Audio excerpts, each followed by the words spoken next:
yadde olumulwadde yatoli mulwadde Katunkuma omwetaaga bwali bulwadde bwa ntononsi oba pulesa obwa Olivia Nakisozi amaaso. Omusawo yamujjanjaba olwamala okumuwa eddagala n'amulagira okufuna Katunkuma amuyambeko. Yagenda okunkebera nga ni pressure 2 ne bampa ni Fedipin, Amloza H ne Tramadol. Naye nga ngambye nti noonya Katunkuma. Ngali wakayanise bwe yali afunye wajjawo omuyizi amugamba nti ewaawe babulina bw'atyo n'abumutuma. Yatandika okumugezesa kyokka be yali asuubulako ne batandika okumugattamu ebirala n'abavaako. Era omuntu ombwanise n'angamba anti nti tulinayo Bukatunkuma ewaffe naye bukola bwe yandeetako ndoza walinga kirimu. Abantu si beesimbu abalondanga wanadizi balondamu obutonde babunguza ogenda obukaza ne bufuuka bwa black nendaba nga business tekola. Oyo ne muvaakera mu katale sikyamugula ninde ono yekoono. Kyeyakola kwe kufuna abantu ne batandika okumumunogera mu kibira. Tuteekako abantu nga bawera bantu nga 10 oba 12. Tetwagala asukka nnaku nnya kubanga buli Katunkuma kalina okugenderako ka kaapu oba kasaanikira bwe tuba tukaprocessinga. Tumwoza emirundi 5 aveeko oluwuge olwandibadde lukoota muno.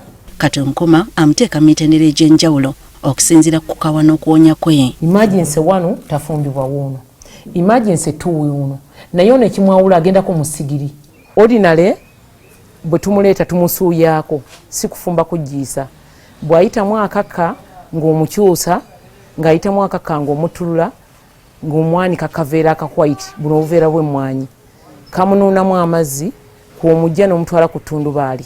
Ow'okwanika atwala ebbanga bwe kuba kwa musana talwawo naye bwe kuba kwa nkuba atwala akadde. N'omusaasaanya mpola mpola kubanga akoonoka engeri gy'abayiseeko ki ebbugumu liri.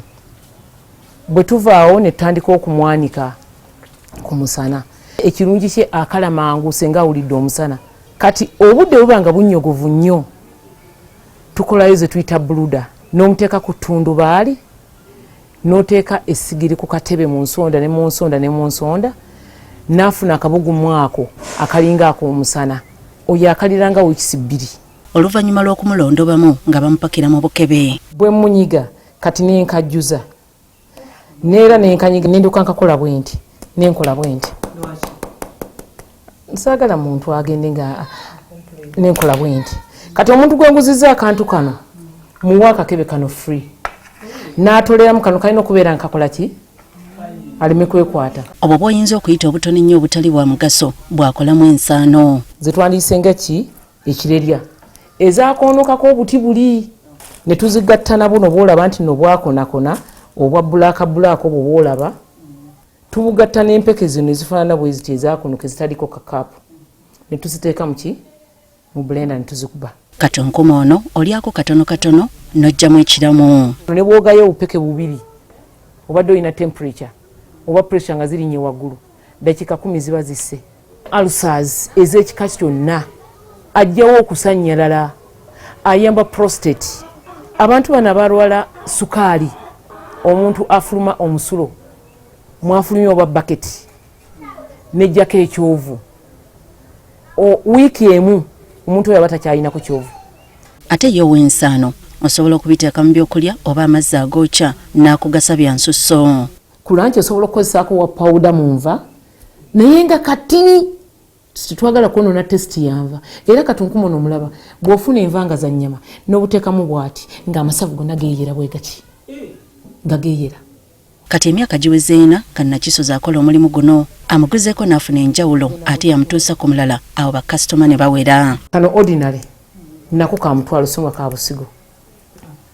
Kano ka mutwalo gumu kitundu. Emergency 1 wa mutwalo 2. Kano emergency 2 wa mutwalo gumu n'ekitundu. Kano ka mutwalo 10, kano ka mutwalo 2. Ekisinga okumukoya Katunkuma ono wakulabirira nnyo nga tannakala alina okumukyusiriza buli kiseera. Bwe bamuleeta omala wiiki nga teweebase. Ono atubulidde bwafunye mu Katunkuma ono. Nzimbyemu amayumba. Wakirina ng'enkwata ku rent. Atali wakakadde kamu.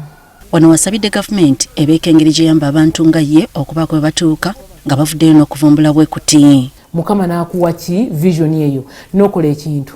Ensereme tulinnyirira. Babeereko obuyambi bwe batuteekamu.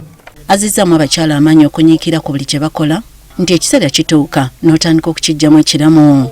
abakyala buli mwanyinkirire bizinensi gy'alina ate tubeere bumu. Akkiriza nti ne bwe buli badde ajja kuddayo asoma afuuke omukugu naddala mu kugatta omutindo ku Katunkuma. Nja kusoma ebintu bino oba byetagisa miliyoni mmeka nja kubisoma.